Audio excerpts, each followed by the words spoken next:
Started.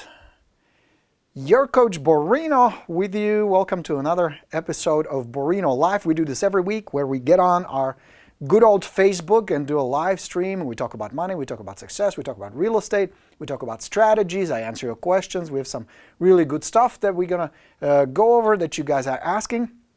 If you're watching this on replay, we're going to, of course, post it to my channel. This is our group. This is where you can hang out with us.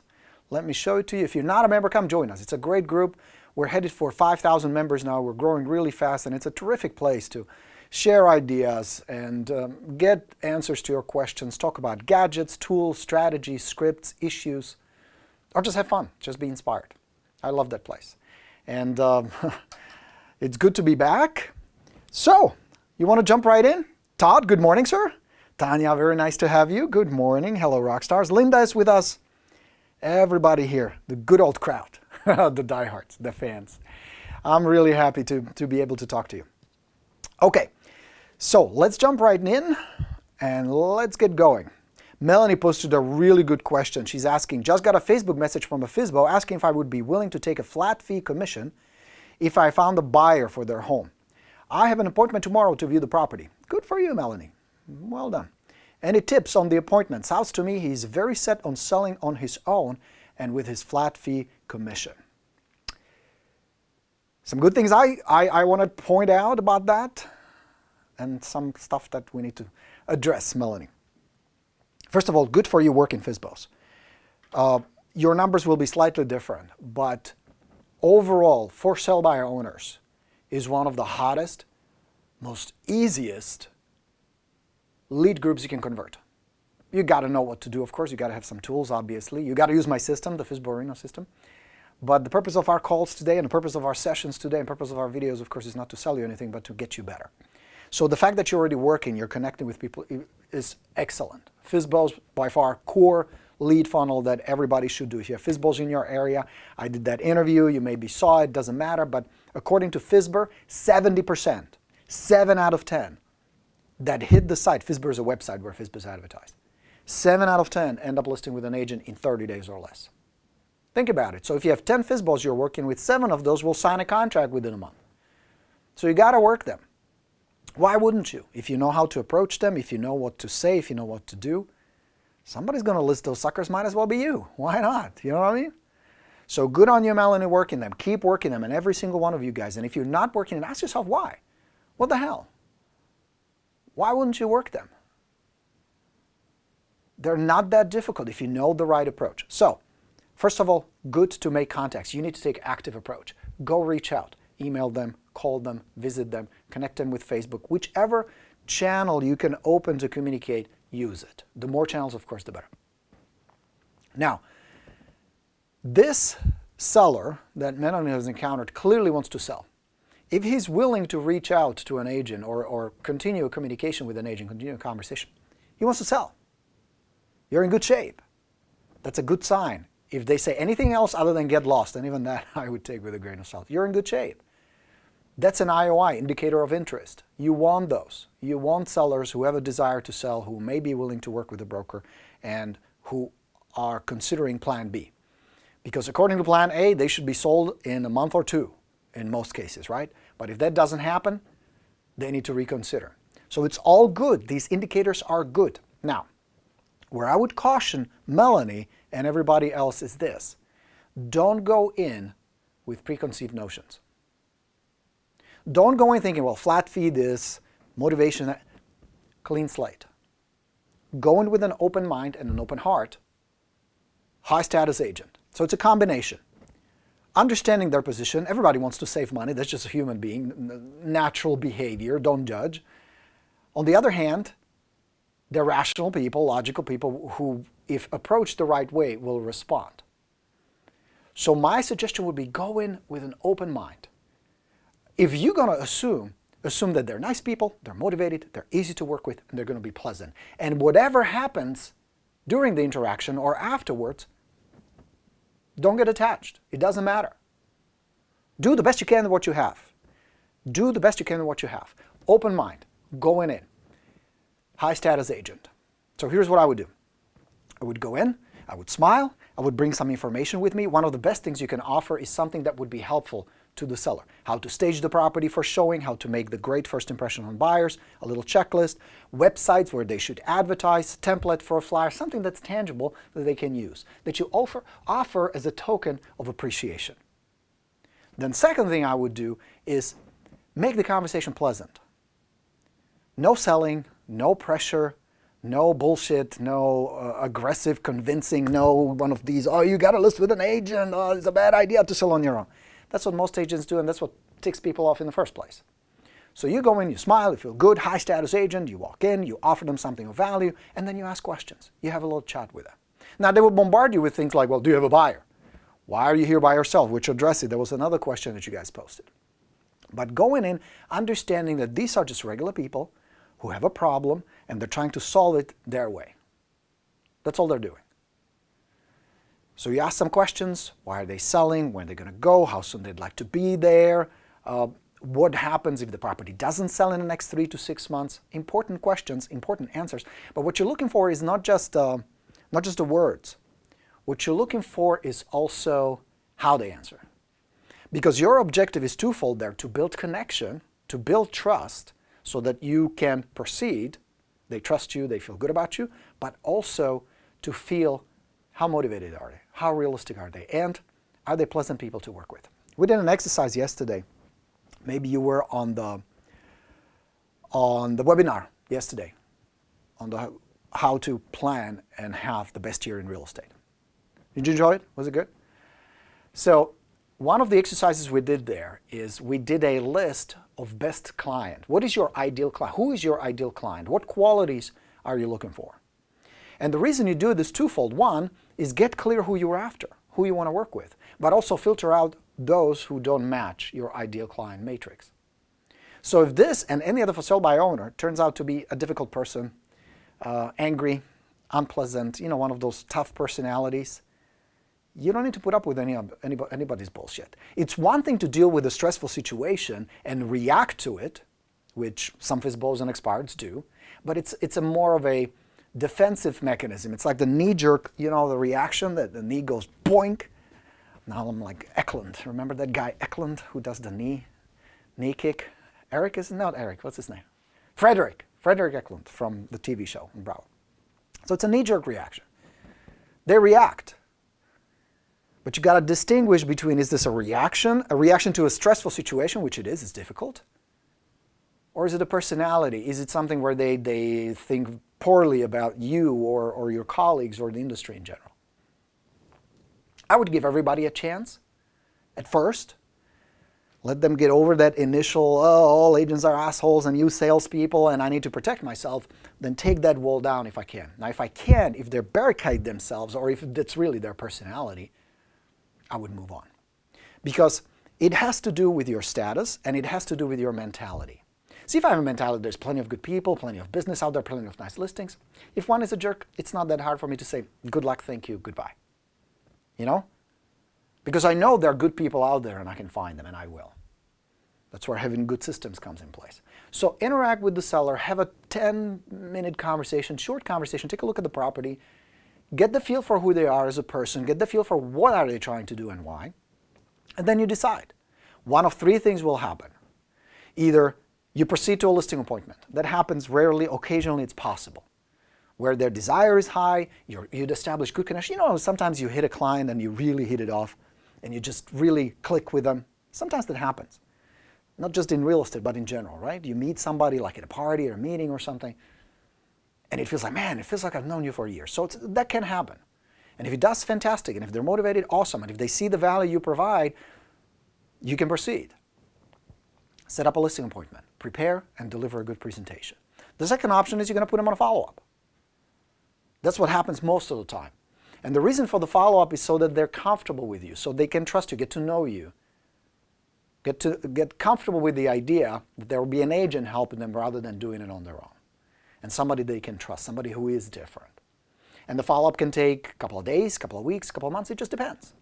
But because you're constantly feeding the pipeline, it doesn't matter. Some will drop off, some you will list, some will not do anything, some will list with somebody else, but you keep feeding it, feeding it, feeding it. Because you already know, out of 10 Fsbos, 7 list. Out of 10, 7 list. Out of 10, 7 list. If I put 10 in my pipeline, there are listings in there. Maybe I will not get all of them, doesn't matter. Even the biggest rock stars don't get them all. So don't beat yourself up too much. But you will get plenty, because there is plenty. 5.6 million transactions a year? You're kidding me? You know how much business that is? So get them. Working Fsbos, absolutely outstanding. Very good. Okay. Hello from Wisconsin too, says Teresa. Nice to have you, Teresa. Awesome. Mr. Jim Ferrer checking in from Houston. Lovely. Good morning, Borino from Pat Severson. Why do I keep saying Stevenson? Pat, it's great to have you again. Nice. It was nice to have you on the webinar yesterday. All right. Mr. Anthony is with us. Todd is here. Ron. Excellent. Welcome all you guys. Jerry, very nice. Miss Paula joining us as well. Lovely Dancing Mind owner, good friend, dear, dear friend, and a fantastic yoga instructor and teacher. And not just in yoga, but in life in general. Rob says, it looks like you lost some weight. Well, I am happy to report. Remember my friend, great coach. She is my personal coach. She's my mentor. She is my nutrition instructor. I was getting fat. It was getting really bad, Todd. Let me tell you. We got together right before Christmas and made a plan to get me in a better health, better shape. I want to feel better. I wanted to look better, of course. So we got on a plan, and I started. It's a plan of, exercise, the usual. You exercise and you eat healthier and you do less stupid stuff and you put less bad stuff in your body and you exercise daily. And you're going to feel better, and I feel better. So I weigh myself this morning. I dropped from 219. I was 219 pounds. Now I'm down to 207. My goal is to be 185 pounds. That's what we're going for, and I'm working on it. Once I get stubborn and focused, I won't quit. I have to keep going. My lovely wife looks amazing and hot, so I gotta keep up. So that's the plan. I exercise 5 times a week, and I watch what I eat, and I cut out some of the stuff, and it feels good. So thanks for noticing, Rob. Really appreciate it, and everybody else. So I'm working on it. I'll periodically update you what I do if you're interested. And a big part of that, of course, is Dancing Mind and Paula, because I do yoga, and that really helps me. How tall am I? I'm 6 feet. I'm 6 feet tall. Okay, let's take the next question. This is not actually a question, but a comment that Mr. Larry Lawfer from Boston posted today. Yesterday, I received a letter I had written to my future self, this is me today, when I was in Las Vegas for a Borino event last year. So that you guys know, last year, we did a 2-day event in Las Vegas. And one of the things we put together is, it was a letter that you write to the future self. How you want it that year to unfold for you. What are your dreams? What are your aspirations? What advice do you want to give to the future self? Where do you want to be? And we collected the letters. Now I bet you out of, 100 some people in the audience, 150 people in the audience, most of you guys forgot about it. Am I right? So we kept the letters, strictly confidential. It was sealed in an envelope. Everybody wrote their address on it.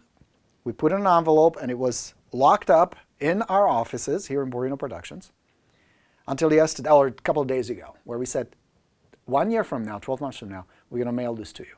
See how much of that happened. So we sent out the letters, and you guys received them. So Larry responded to it. Let's continue. Almost all of the goals were met. That is fantastic. That's what I was hoping for, going for. Still 2 remaining, provide a scholarship for some deserving student for the Borino coaching program, and creating enough income and predictability of income to allow my wife to retire. I will get this done this year. No question about it. I know Mr. Larry. He will get it done. So here's my encouragement to you. This is what I would like you to do when we finish. We usually run about an hour or so. So after we wrap up, get a piece of paper. I prefer if you do this by handwriting. There's something very powerful, almost metaphysical, where you create this connection with something that's intangible, which is your thoughts, your dreams, your desires, and you make them tangible on a piece of paper with ink. So do it with ink on a piece of paper. Write down a letter to yourself how 2017 has unfolded for you. What happened, what are you most proud of, what you've achieved, what goals came true for you. And write it in a tense as if it already happened. Write it with appreciation, write it with encouragement, passion. Do it. When we finish, not right now, hold on. No, come back. Keep looking. We have things to do. I have some stuff to share. But when we finish, take a few minutes. Then fold it, put it in an envelope, seal it, and date it a year from now. Date it January 17th, 2018. Then seal it and store it. Put it away. And I want you to open it a year from now and see what happens. Sometimes magic happens. It's a really powerful way of shaping your future, calling in certain things. Try it. Okay? Hey, congratulations, Miss Roxy Knight. Lovely to have you. Recently got married. Very good. All right, here's a question from Rick. How would you handle this? Out-of-town referred buyer. I've already given them a tour of the various suburbs surrounding Columbus. They have a home to sell in order to buy, but they will not be listing for another 3 to 4 months. The wife wants to come into town next week, and she emailed me a list of about 10 homes to see over the course of several days. I've hinted that it's not really fair to the seller to ask them to get their home cleaned up and vacated in order for her to look, because that's all it will be. Our market is fast-paced, and anything we look will likely be gone in 3 to 4 months, which I already told her. Is it hard for me to get fired up show house that I cannot sell? Well, of course, you cannot get all excited if you can't help them. What do I do? Tough Borino love. Somebody has to tell you the truth. Okay? So let me, Rick and everybody else. Oops, sorry. You must take charge of your business. Otherwise, the world around you will take charge of it for you, and that sucks, trust me. That's going to be brutal. If somebody else will drive the car where you're a passenger. It's like one of those New York City cab rides. Holy shit, fuck, oh! You know what I'm saying? You got to be behind the steering wheel. You got to grab the steering wheel, be behind the steering wheel. You got to take charge. You got to take charge of your clients. You got to take charge of your time. You got to take charge of your income, your life, yourself. I had to take charge of my body. I had to be in charge of what I eat, how much I exercise, how healthy I am. Because 10 years from now, 15 years from now, 20 years from now, I don't want to be somewhere on a stretcher with a heart disease, heart failure, or a heart attack, or bullshit like that. I had to take charge. You got to do the same. You work with clients, you are pleasant, you are agreeable, you are easygoing, but you're also a high-status agent, for crying out loud. That's a different attitude. It has to come from power, it has to come from confidence, it has to come from certainty. I know what I'm doing, I know how to get it done, and I know what needs to happen next. Grow some balls, people. So this whole nonsense of client telling you what to do and how to do it and all that, stop that. You gotta stop. And you know where it comes from? I tell you exactly where it comes from. It comes from scarcity. It comes from hope, hope, hope, hope, hope. Tomorrow we're packing, we're flying to Las Vegas. You're doing Las Vegas real estate. Hope, hope, hope, hope. It's gonna work out. In 3 or 4 months they may be buying, and I'm gonna show them some houses, and I hope, hope, hope, I'm gonna get paid. Whoosh. And then you're surprised come December, it's like, fuck me, what happened? Where did the year go? Where's the dreams? Where's the money? Where's the lifestyle? You got to drive. You got to be behind the wheel. It's a mental shift in how you perceive yourself and your business and you as a person. That high status agent I keep telling you about, that's got to be you. In control, confident, competent, connected, and with big huevos. That's what's necessary. It's not an option. It's necessary. Unless you want to just do 80,000, 100,000 a year. That you can do part-time. No brainer. But I know the reason you guys are here right now having lunch with me here in East Coast, lunchtime, is because you don't want the $100,000 crowd. You want to be part of the elite. And it starts in your head. It's first and foremost in an attitude of confidence and competence. So let's talk practical stuff. Number 1, fire the buyer.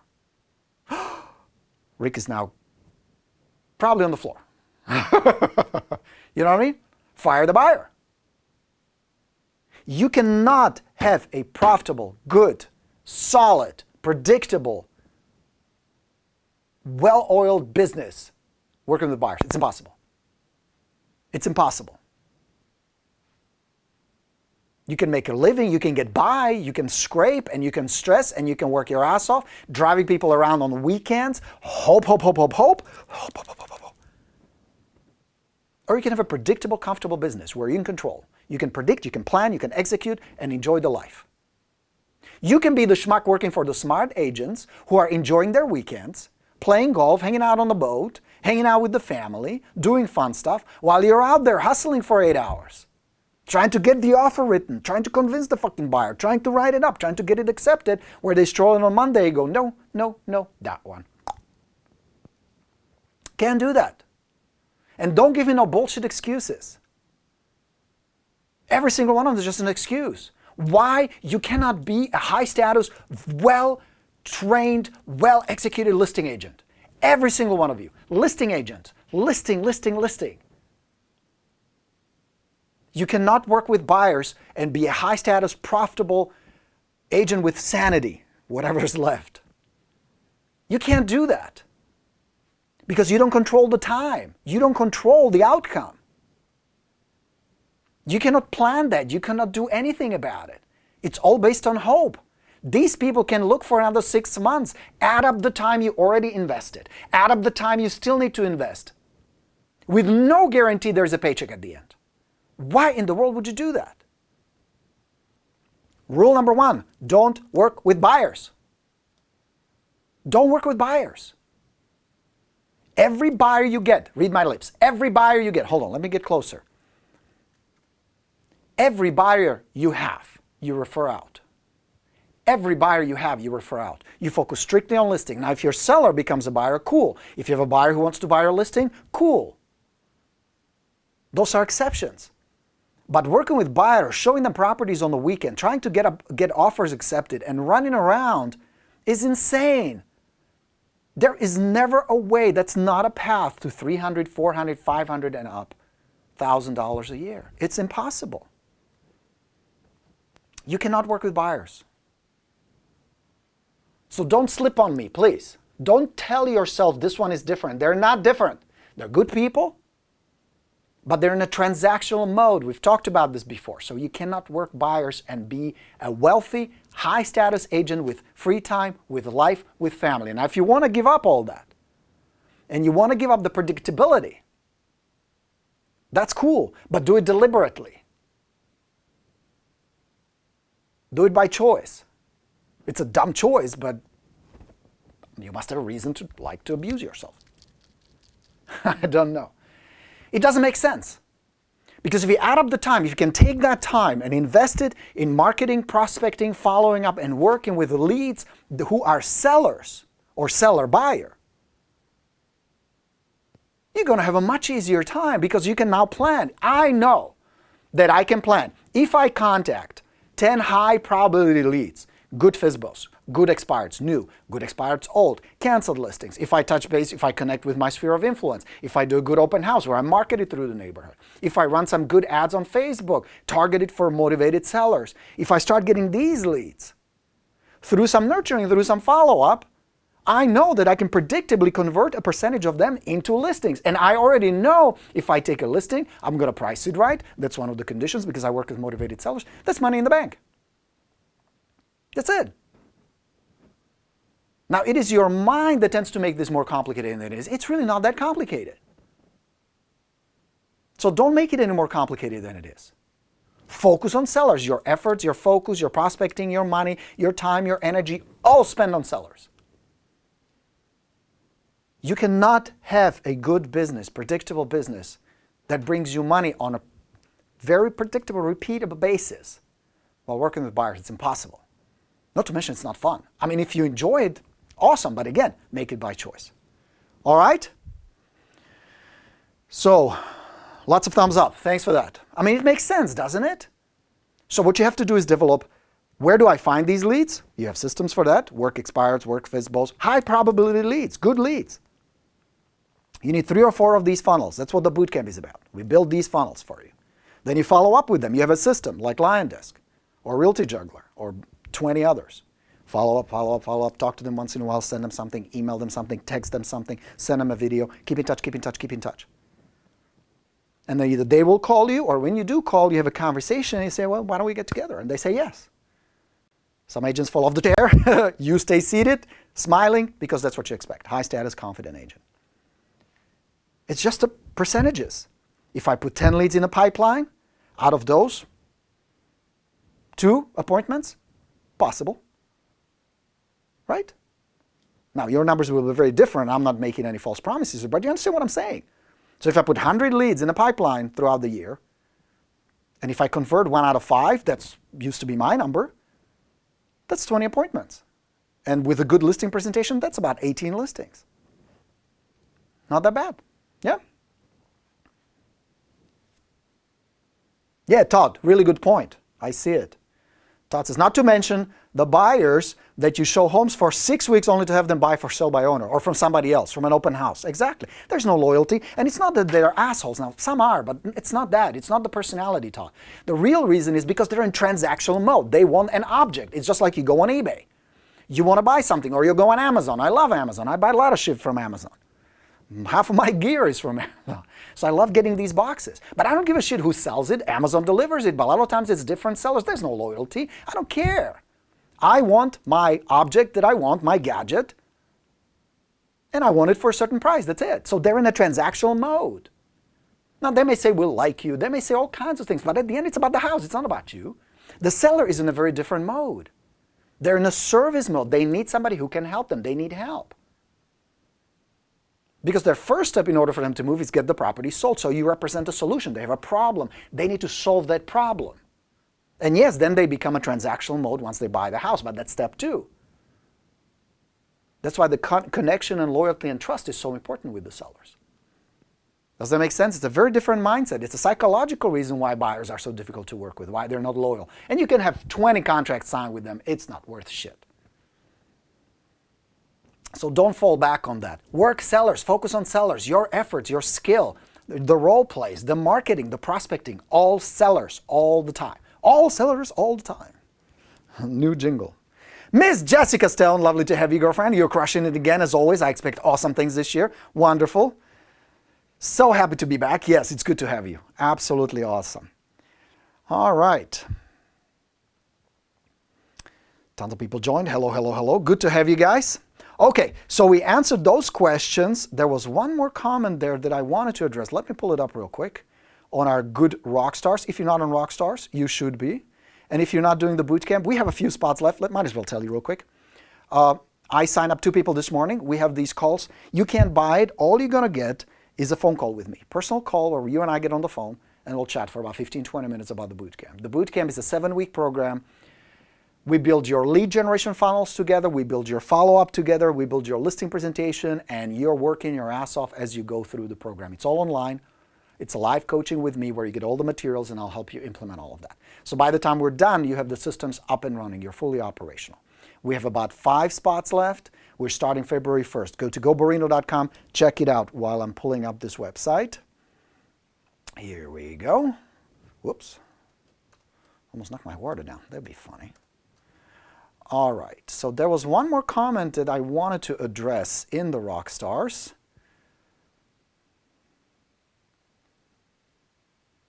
All right, I'm just checking your comments as well. Everything good. Roxy's commented she got a lot of good connections from the bootcamp with her SOA.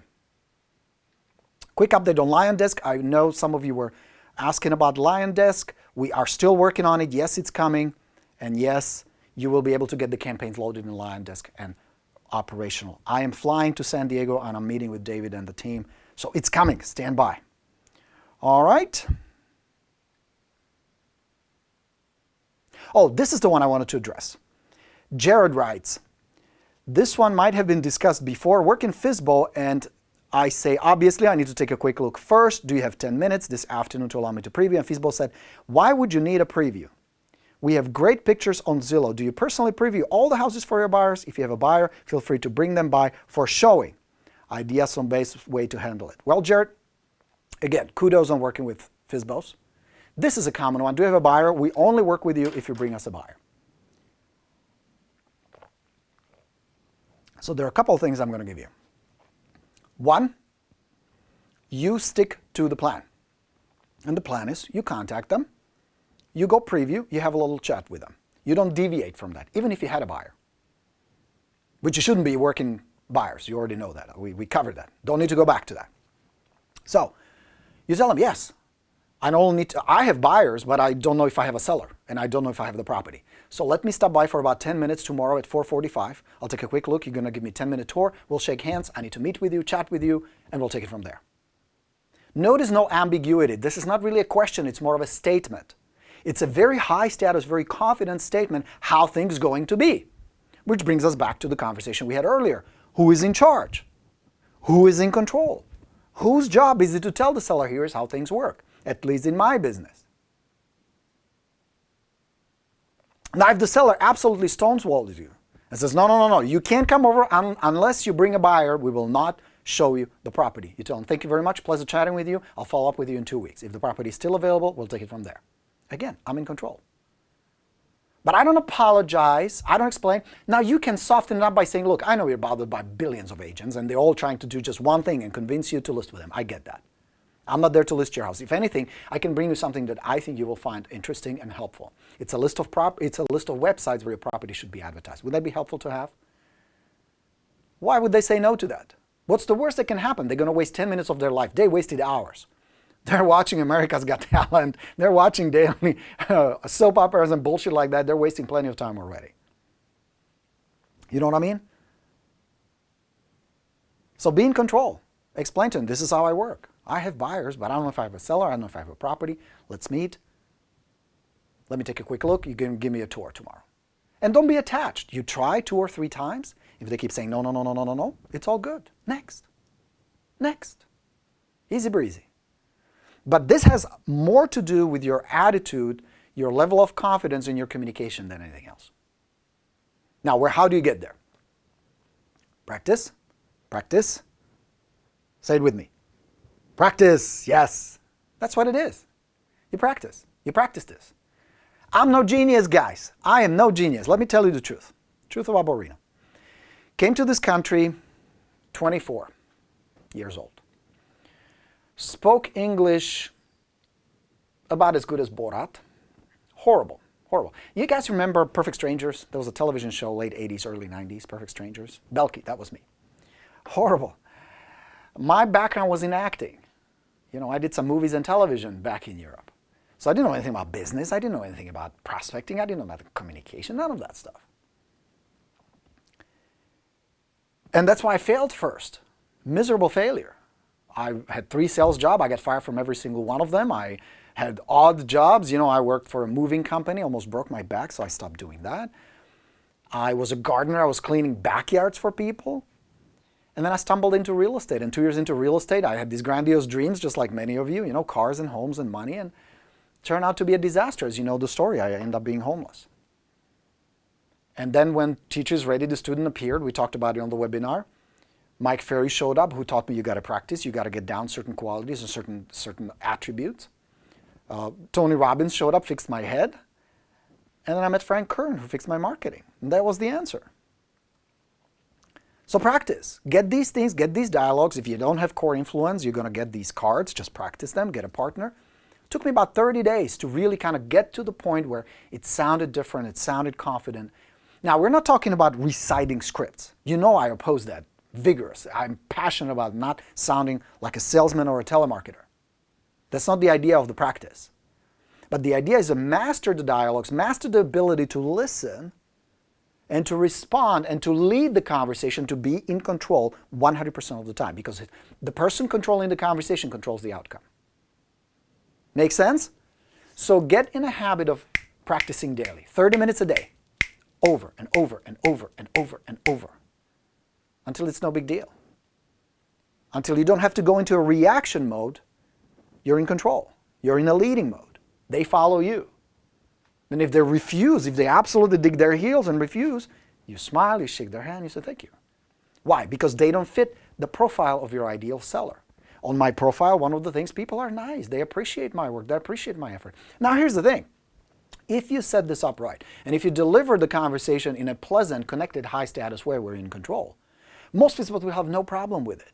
What they're really trying to do is weed out all the people who will bash them over the head, who will be aggressive, who will try to convince them, who will be sleazy, who will do scripts, who will do all that stuff. Nobody likes salespeople. We like to buy stuff, we sell stuff, but we don't like salespeople. Nobody does. So if you don't act like one, you will not be perceived as one. If you position yourself as an advisor, look, I'm just here to help.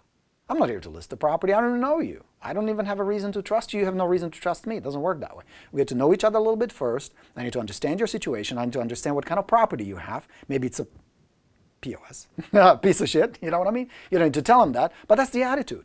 What if your house is shitty? What if the pictures on Zillow are fake? I don't know. I gotta go take a look. But if you approach 3 or 4 a day, if one is a dick, next. No big deal. Yeah? You're with me? Does that make sense?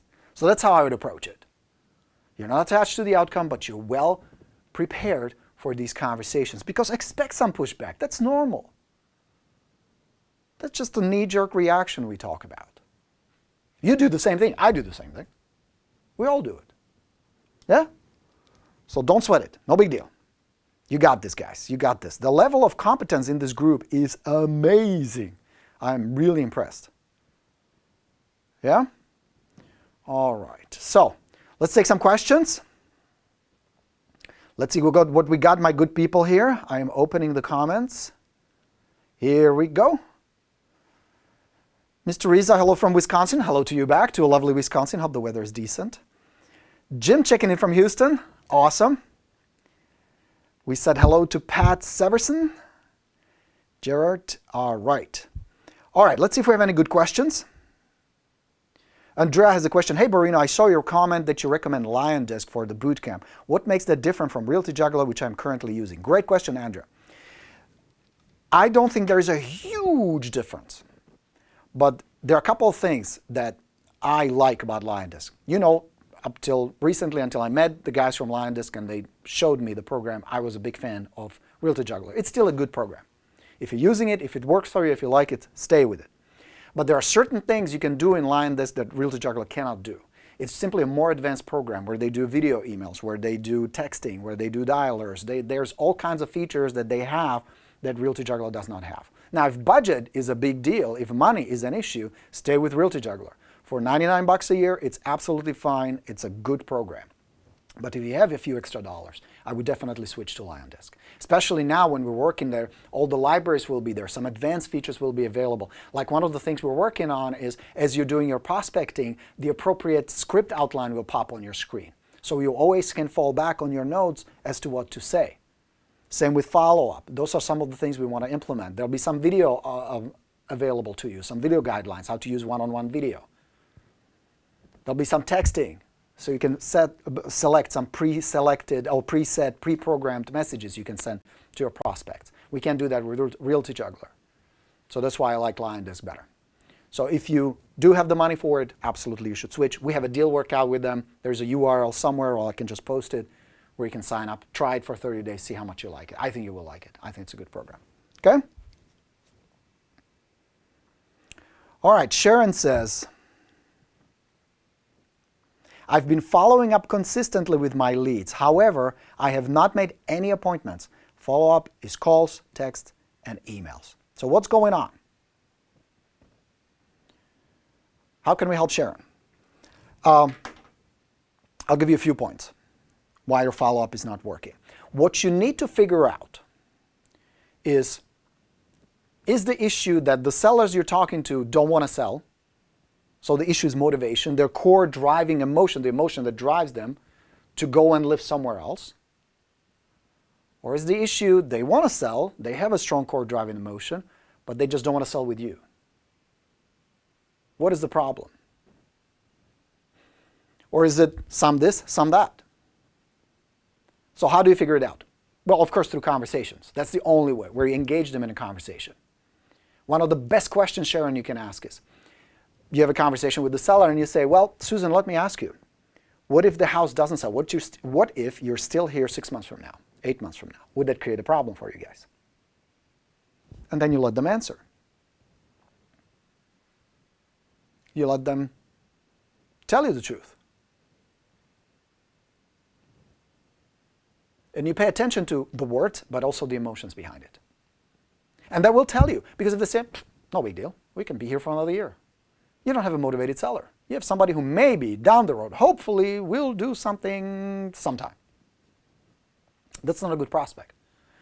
So the idea is through the follow-up conversations and interactions, whether it's text, email, but preferably personal conversation and phone conversation, you get very clear what are they trying to do, how bad do they want it, how big is the problem, and is it real? Very important. So now you're going to eliminate some where you're very clear, these people, no, nothing's going to happen. If they tell you very confident, but of course they can bullshit you, so you got to kind of have the radar on, be sensitive to many people just protect themselves because they don't want to be bashed and badgered by salespeople. But after a while, you can decipher. It's pretty easy once you get the hang of it to figure out these people, they're not going to do anything. It's no big deal. They don't have a big problem. Because if they don't have a problem, you don't have a solution. If there's no problem and no solution, you don't have a transaction. You know what I mean? So that's the first part. Now, what about those who have a core driving emotion, who will definitely do something within the next few days, weeks, or months? The issue there is trust. For some reason, you are raising a red flag. You're tripping an alarm that puts their guard up, that makes them not want to proceed with you. The issue is trust. Now, the bad news is many times there's nothing you can do about it. Once the first impression has been established about you, once they feel a certain way about you, once they have a certain assumptions about you, certain set of assumptions about you, you're screwed. And it's often impossible to fix it. The best you can do is just cut them loose, let them go, do better next time. To prevent it is the best thing to do. So that from the beginning, just like the interactions with the Fsbos we talked about, you establish, I'm in control, high status agent, I can be trusted, I'm competent, I know what I'm doing. I'm not needy, I don't need your business, I don't need the commission, I'm passionate, I want to help. It's a very different position. I'm a high status advisor and a counselor, not a salesperson. Yes, I get paid, I'm on commission, absolutely. That's how I put food on the table, that's how I pay my bills. But there's plenty of business around me. Whether I get this particular one, it's not going to make any difference. All right, so set up the high status, strong first impression from the very beginning. It's the easiest way to do that, rather than fixing and patching it later. Now, occasionally you can.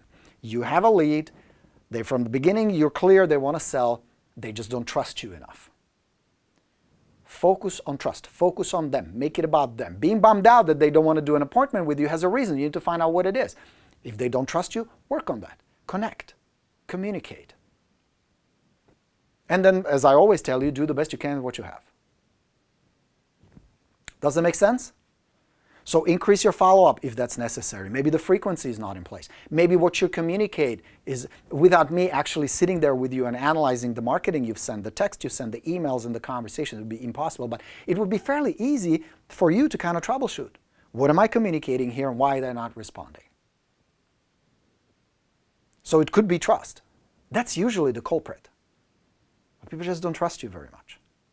And then the third thing, so one is they're not motivated. Second is they don't trust you. The issue is trust and connection. And the third is you don't have enough leads. You need to increase the volume. Maybe it's your funnel. And it also means focus on people who you have pretty good chance of converting into listings. Remember what I said, 70% of Fsbos, according to Fsbo, convert into listings. That would be my choice to work. Sphere of influence, referrals, absolutely, yes. Expired listings, canceled listings. Now I know you do work expireds. I know you personally do them. So troubleshoot, could it be the numbers? You need to increase because only 1 out of 5, 1 out of 10, 1 out of 8 leads converts based on your skill, your experience, your communication, and what type of leads you're working. So bump up the numbers so you can start converting them. Or maybe it's the frequency of your follow-up. If you follow up once a month, that's not going to work. There's another agent who is more aggressive, who is more diligent, more persistent, who has a better chance. So those were my tips. Helpful? Yeah? All right. All right, guys. God, it's good to do these. Are there any alumni hitting the boot camp? Yes, there are. Jessica wants to know. Come back. Do it again. There are several people who are coming back. Brian English is looking forward to the boot camp. Brian, it's going to change how you do business. Get ready for big changes. I don't want to hype it. You know me. I don't like hype. I don't like being hyped. I don't like pushy sales shtick. But I designed the boot camp to be an accelerator that's going to turn in 7 weeks the way you do business. It's going to change how you look at your business, the potential you have, the possibilities. Now, it's going to be a lot of work. We're going to roll up our sleeves and work our ass off, but it's going to be worth it. Okay? All right. I have to get my purse out of the car and then it's boot camp time, says Jessica. That is awesome.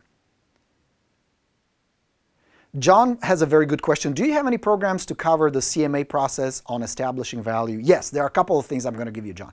First recommendation would be to get the Presentation Plus. That is by far the most complete program how to take the seller through the process of selling the property. From the moment somebody picks up the phone and says, John, come on down, we want to sell our house. It's a process. It's a 7-step process. Pre-listing process, the actual preparation, presentation, how you present, and then post. It's the entire system. It's $200. Just go to listingpresentationplus.com. Get it. It's good. You're going to get slides that come with it. You're going to get a bunch of videos where I'm going to coach you the human psychology of influence, how to influence people, how to win them on your side, how to build trust with them organically. This is all authentic. This is no shenanigans, no pressure. And a big chunk of what we talk about is how to be a good expert on pricing, how to reach that level, and more importantly, how to communicate it to the sellers. You do it with respect. You respect that that's their property. They're attached to it. There are emotions to it, obviously. But that doesn't change the fact that the seller doesn't set the price. And during the course, I will walk you through it step by step. You know, we can't do it, obviously, here on the live broadcast. But I can do it in the course, and you will understand it. And once you get the hang of it, you realize it's the easiest way to connect with the sellers, build trust, present well, and then at the end, the natural ending is just getting the contract signed. And you can do that. It's absolutely doable. Because like everything else I teach you guys, it's a system. All right? So I hope that answered your question, John. And also there is another session in the Listing University, if you're a member, it's a membership site, private membership site, on how to become a pricing expert. Just how to be good at pricing properties. So those two will help you a lot. Teresa has a question. Teresa, did I say it right? Teresa. How do you manage all the contacts through both LionDesk and Espresso? My recommendation, now, you may have a different system, different approach. But my suggestion would be to take the leads from Espresso, load them up in a LionDesk, and manage the communication through LionDesk. Because now you can send them text through the system, you can send them emails, you can send them video emails, you can mail them, you can call them, and you can visit them, all recorded in one place. So you're not all over the place. You have it in one spot. Because there will be leads with whom you will never have a conversation. They're still good leads. They're still going to end up listing with somebody. But for whatever reason, bad number, no phone number, or they never pick up, you never get hold of them. What about those? You still can mail them stuff. You still can email them if you have their email. You can go visit them, and you have it in one place. So I would import everything. Now, of course, I am the last person to give you technical advice how to do that. But I'm sure somebody at LionDesk or Espresso will be able to walk you through. It can't be that hard. And you just import them all in your contact management system. And then your staff, not you, your assistant should keep it clean. Those that have relisted, you go through so you don't market or prospect, solicit other people's listings, you take those out. You do it maybe on a weekly basis. Yeah? Don't overthink it. It shouldn't be too complicated. Don't get stuck on the technology or the systems or the process. That's not the answer. That's just the journey. But the goal is communicate, connect, repeat. Yeah? Even if it just means package, knock on the door, communicate. All right, Teresa? Jeff has a really good question. Jeff Bean wants to know, what do you think about being on a team as a new agent? I think it's a great idea, Jeff. I think it's a great idea. I have a couple of caveats with that. Number one, make sure it's a good team. Make sure it's a team who supports new agents with training and resources and guidance. And don't get stuck. It's all temporary. Because your goal should not be a good performer on a team. Your goal should be to rock it as your own real estate rock star. So I would give a deadline, and that should be probably 6 months or less. To work with the team, learn the ropes, get up to speed, pick up momentum, and then whoosh, you leap out there on your own. That's what I would do. But as a start, I think it's a great way to learn. Yes. Yes, Jessica is right. Time to go door knocking, Sharon. That's what I'm talking about. Maybe it just means you bring a cup of coffee to their house to have a conversation with them. You drop off something. Bring a CMA with you. Bring a market update. Have a chat with them one-on-one, face-to-face. Sometimes that's what it takes. Sometimes I had leads where I had to do that. But if you calculate what the potential payoff is, to me, it's worth it. Yes? All right. Teresa says, thanks, Borino. Very welcome. Roxy's coming back. Yeah, baby, this is my second bootcamp. It'll be different than the first one. Everyone is different. Not just because I changed the content, but because your experience will be different, the dynamic will be different, and the results will be different. You just watch. Okay. All right, my dear friends. Looks like I answered most of the questions. Yes, we talked about that. Good. We covered everything, right? And one day I'm going to learn exactly how to do these comments. Let's see. Okay, good. So, next week, Monday, is part 2 of the Success Blueprint, the webinar we had yesterday. That was pretty good, wasn't it? I enjoyed teaching it. I had to break it up, so now you have a first part of the roadmap. We're going to talk about the second part of the roadmap on Tuesday. Join us. Bootcamp is starting February 1st. There'll be, of course, other webinars, other coaching. I am headed to Vegas. I'll be in Vegas Thursday, Friday, Saturday, coming back Sunday. Coaching next week on Tuesday. Come join us. We're starting at 1 p.m. It's going to be about an hour-and-a-half session where we're going to set up your plan to make 2017 an awesome year. And looks like... Oh, Jared is coming to do the bootcamp again. Fantastic. Love to have you back. Roxy would like to get a link with all the necessary items. Yes, we'll take care of that for you, Rox. Absolutely. All right. Good times as always, my friends. It's good to be back in the Rockstars. Missed you guys. It was tough. I had no idea how much I'm going to miss you. But all is well. We are back. If you need anything, post it on Rockstars. Email me. If you're watching this on YouTube, post comments, reach out, let me know. You can email me, borino@expiredplus.com. Call my office. We're here to help. We want to make sure that all this is working for you. You're crushing it in 2017. That was interesting. Yesterday, during the session, I asked a question. We are 17 days into 2017. Do you feel like you're on track? 17 days into the year, 70% of the people said no or not quite. 70%. 70% of the people are not on track. Now, I knew there was going to be a big chunk. I didn't expect 70%. So I'm going to wrap up this session with some tips to help you. 1, right now is the best time to shift, to change directions. Right now. Not tomorrow, not next week, not next month. Right now. This very moment, as you're watching this. And be honest, somewhere deep inside in your mind, you already know what needs to be done. Very often you guys, especially you rock stars, the issue is not about knowledge. The issue is not about learning new stuff. The issue is not about picking up one idea. Oh, this cool new gadget. Look at this new gadget I got on my phone. Look at that. It's cool. Does these little video things and, you know. That's not the issue. It is not about acquiring more information. See, we acquire more information because it's comfortable and it's safe. And it feels like we're doing something, we're moving forward. But very often it just justifies.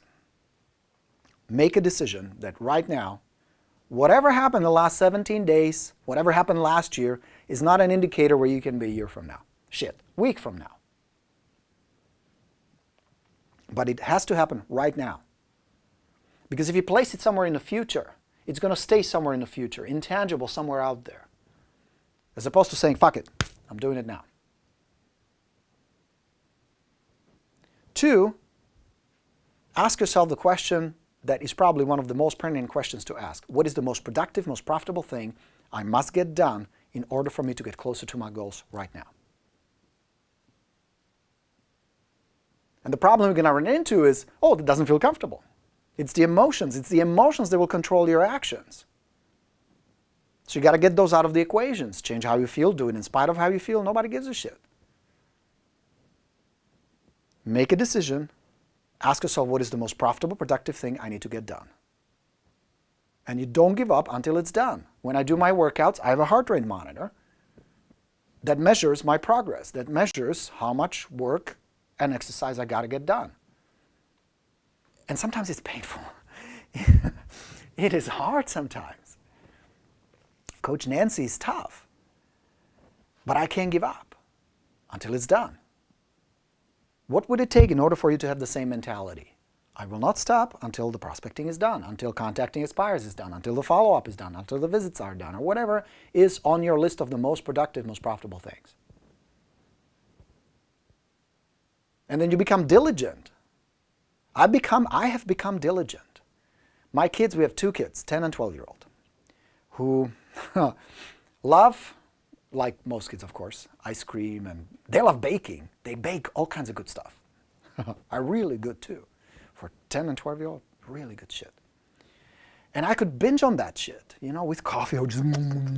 Now I ask myself, would this really serve me? Is this really going to get me closer to my purpose of being healthier, feeling more vibrant, looking better? And the answer is no. I, with willpower sometimes, or with inspiration, or sometimes just looking in the mirror going, I've made some progress.